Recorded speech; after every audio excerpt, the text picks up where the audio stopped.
परिवार को, अतुल जी, सालिया जी, colonel room साहब, जिन्होंने बहुत ही बारीकी से टेक्निकलिटीज को समझाया, चाहे पे कमीशन का इशू हो, डिसेबिलिटी पेंशन का इशू हो, वर्किंग पेंशन की बात हो, और आवश्यकता भी है कि बतौर आम नागरिक हम सबको ये जानकारी रहनी चाहिए, क्योंकि वरना इस देश को जो अफसरशाही चला है हमें बातों में फंसा के रखेंगे, लेकिन उन्होंने हर पहले की जानकारी विस्तृत रूप से दी है। और मैं उनको आश्वस्त करना चाहता हूँ, समस्त जो लोग यहाँ बैठे हैं, कहीं ना कहीं हम सब ताल्लुक रखते हैं, हमारे परिवार में कोई ना कोई सदस्य रहा है, चाहे पैरामिलिट्री में हो, चाहे आर्म फोर्सेस में हो, मेरे परिवार में भी। और शायद ये मैं कह सकता हूँ कि दिस इज प्रूफ कि चौधरी चरण सिंह जी की जो पहचान थी, अपने जो रूट्स थे उनके गांव के हाथ से जुड़े हुए थे, जो उनके परिवार में चाहे मेरे मौसा हो और मेरे भाई दोनों सर्विस से पोस्ट थे और रिटायर हो चुके हैं। तो मैं आपको आश्वस्त करना चाहता हूँ कि जितने लोग यहाँ आपके साथ इस लड़ाई में कदम से कदम मिलाकर चलने को तैयार है, और हम सब ये लड़ाई सिर्फ उनके लिए नहीं है जो लोग सर्विसेज में हैं, समस्त देश के लिए मुद्दा होना चाहिए, सारी पॉलिटिकल पार्टी के लिए अहम मुद्दा होना चाहिए, उनकी पॉलिटिकल एजेंडा में होना चाहिए। और जब एजेंडा में कोई चीज आ जाती है देर सवेरे, क्योंकि लोकतंत्र है, जनतंत्र है, आपका असर होता है और सरकारों को उस जनमत के आगे झुकना। तो समझते हैं, मैं सुभाषी परिवार को विशेष रूप से धन्यवाद करना चाहूंगा। देखिए, पॉलिटिकल प्रोग्राम में आता जाता है और ये जो शब्द है महा, ये हम आजकल हर चीज में लगा देते हैं। अब कोई सम्मेलन नहीं होता, महासम्मेलन, अब रैली नहीं होती, महारैली होती। अगर आप कोई संगठन बनाओगे तो उसे आम सभा का नाम देते, महासभा रखेंगे, कहना आसान होता है। लेकिन आज जिस प्रांगण में हम बैठे हैं और जिस तरीके से आपने आयोजन किया, जिस उद्देश्य से किया, ये महोत्सव है। और कितने से अनेक कार्यक्रमों में गया हूं, चाहे धरना हो, कोई इशू स्पेसिफिक कोई मुद्दे को लेकर, या पॉलिटिकल मीटिंग में हो, अच्छा भी लगता है लोगों के बीच में जाकर, ऊर्जा मिलती है, लेकिन थकान भी महसूस। और मैं एडमिट करता हूँ कि कभी कभी मैं सोचता हूँ कि आज का मेरा पूरा दिन गया, क्या जो बात मैं रखना चाहता था, कि वो बात लोगों के मन में बैठी कि नहीं बैठी, लोगों ने उस चीज को स्वीकारा कि नहीं स्वीकारा, समझा कि नहीं समझा, कितने लोगों के जीवन को मैं प्रभावित करता हूँ, इन चीजों को लेकर मैं सोचता हूँ। और मैं दावे के साथ कह सकता हूँ कि आज किया करने में कुछ नहीं, एक चीज पकड़ना था, एक और मिनट करना था, लेकिन मुझे आपका आशीर्वाद हासिल हुआ और उन परिवारों से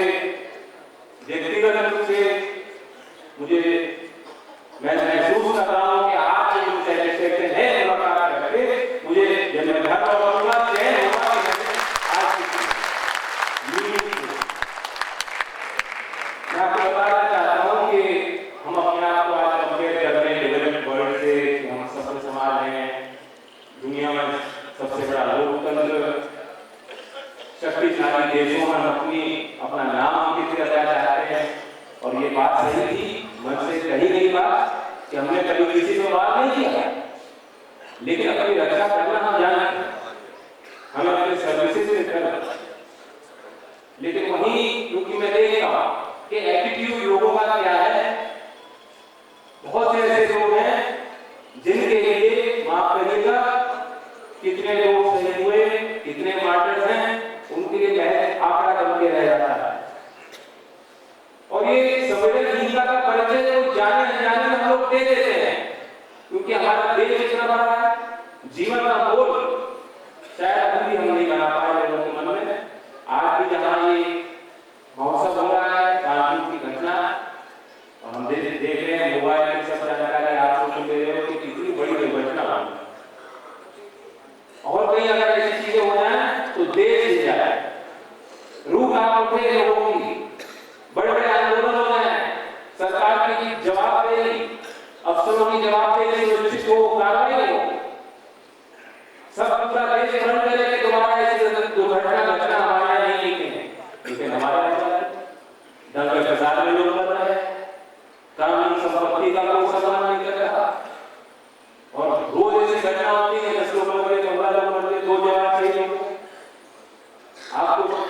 लगेगी, मुझे चोट लगती है, लेकिन बहुत से लोग ऐसे हैं जो दिल्ली में, मुंबई में, कलकत्ता में, बड़े शहरों में अपने जीवन में व्यस्त हैं, अखबार पढ़ेंगे, पन्ने में लिखा होगा, पन्ना बदल है। ये भी समय में नहीं था। और अगर मैं तुलना करूं, जो एक उदाहरण दे सकता हूं कि मेरी बहन यूएस में थी, मैं उनको मिलने गया था, मेरी भतीजी शायद 2-3 वर्ष की थी, तो डिज्नीलैंड में हम उसको ले गए लॉस एंजलिस, और वहां शो होने वाला था, सबको ऐसी कुर्सियों में बैठाया गया और जो कंपेयर कर रहे थे उन्होंने कहा कि क्या यहाँ कोई एक्स सर्विसमैन या उनके परिवार से कोई है, और एक आदमी खड़े हुए, उन्होंने सब पूरे क्राउड में उनके लिए तालियां बजाई, सब लोगों ने तालियां बजाई, और ये सब जगह एक एटीट्यूड था। मैं इजराइल गया था पार्लियामेंट्री डेलीगेशन में, वहां तो मिलिट्री सर्विस इज कंपल्सरी, और इजराइल की अपनी पेक्यूलियरिटीज हैं, जिस क्षेत्र में वो देश स्थापित है, जो उसका इतिहास है। आप एक तरफ की सुनो तो आपको उनकी बात सही लगती है, और दूसरी तरफ की सुनो तो आपको उनकी बात सही लगती है। कई युद्ध हुए हैं, लेकिन साहस का परिचय उन्होंने वहां जो कल्चर था, जो सेंसिटिविटी थी लोगों की, उसे देख के भी मैं डाल देता हूं कि कहीं ना कहीं हमें ये जो कल्चर है हमारे देश का, ये नौजवान का जो एक एटीट्यूड है कि चलता रहेगा, कुछ भी चल जाएगा, जुगाड़बाजी, हम कभी कभी मजाक में कह देते हैं कि हमारे यहाँ जुगाड़ लोग पसंद करते हैं, गाँव वाला देहात वाला जुगाड़ नहीं जिसपे लोग चलते हैं, वो तो बंद हो गए, लेकिन शॉर्टकट कम समय में बड़ी चीज हासिल कर, और ये बिना नियम तोड़े, नियम को ताक लगाकर बिना ये संभव नहीं है, हमारे यहाँ करते हैं, और लोग चीजों को संस्मरण करके आइडियलाइज करते हैं कि वो कितना जुगाड़ करता है। तो ये कल्चरल एटीट्यूड है। सरकारी संपत्ति किसी की नहीं होती, हम किसी की जिम्मेदारी नहीं है ये देख कर। जब मैं एमपी था, मेरे क्षेत्र में ड्रिंकिंग वाटर की बहुत बड़ी प्रॉब्लम है, और उन्होंने उस चीज को समझाने के लिए किस्सा बताया था, उन्होंने कृष्ण जी चाहते थे कि गोपियां गांव से बाहर चले, तो फोक कल्चर जो होता है हर चीज को समझाने के लिए, ताकि दोष न जाए किसी पे, हम लोग इस चीज को स्वीकार लें,